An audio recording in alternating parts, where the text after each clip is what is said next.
8वें वेतन आयोग से कितनी बढ़ेगी सैलरी?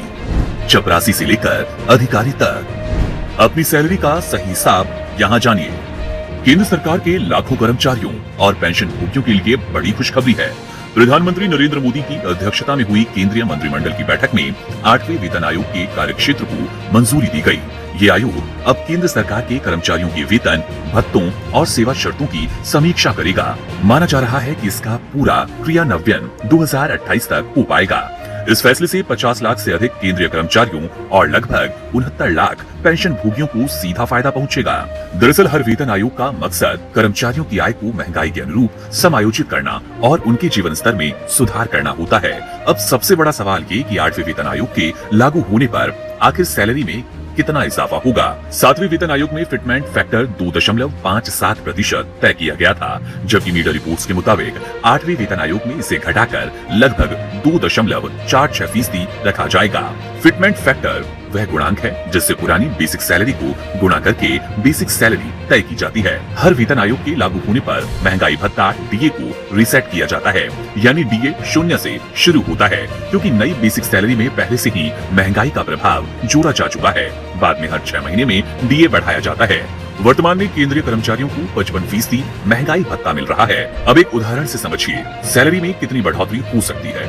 मान लीजिए कोई कर्मचारी 7वें वेतन आयोग के तहत लेवल 5 पर काम कर रहा है। उसकी मौजूदा सैलरी इस प्रकार है: बेसिक पे 29,200 रूपए, महंगाई भत्ता जो कि 55% है 16,060 रूपए, और मेट्रो शहर के हिसाब से HRA 27% यानी कि 7,884 रूपए।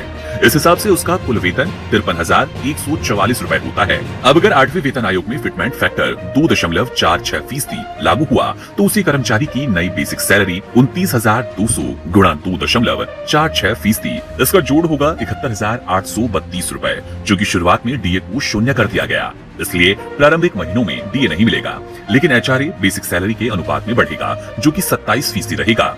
इस हिसाब से नया HRA होगा 71,832 गुणा 27%, जो कि होगा 19,394, यानी शुरुआती चरण में कर्मचारी का कुल वेतन 71,832 रूपए बेसिक प्लस रूपए 19,394 HRA, इनका कुल जोड़ होगा 91,226 रूपए।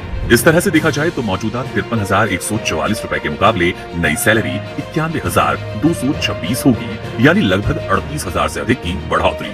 प्रतिशत के हिसाब से ये लगभग 70% की वृद्धि के बराबर है। हालांकि शुरुआत में डीए हटने की वजह से कुछ लोगों को लग सकता है कि बढ़ोतरी उतनी बड़ी नहीं है, लेकिन जैसे जैसे महंगाई भत्ता दोबारा मिलेगा, सैलरी में इजाफा होगा। जब डीए फिर से 20% से 30% तक पहुंच जाएगा, तब कुल वेतन लगभग 1 लाख के पार होगा। स्पष्ट रूप से कह सकते हैं कि 8वें वेतन आयोग के लागू होने के बाद केंद्रीय कर्मचारियों की आमदनी में जबरदस्त बढ़ोतरी देखने को मिलेगी।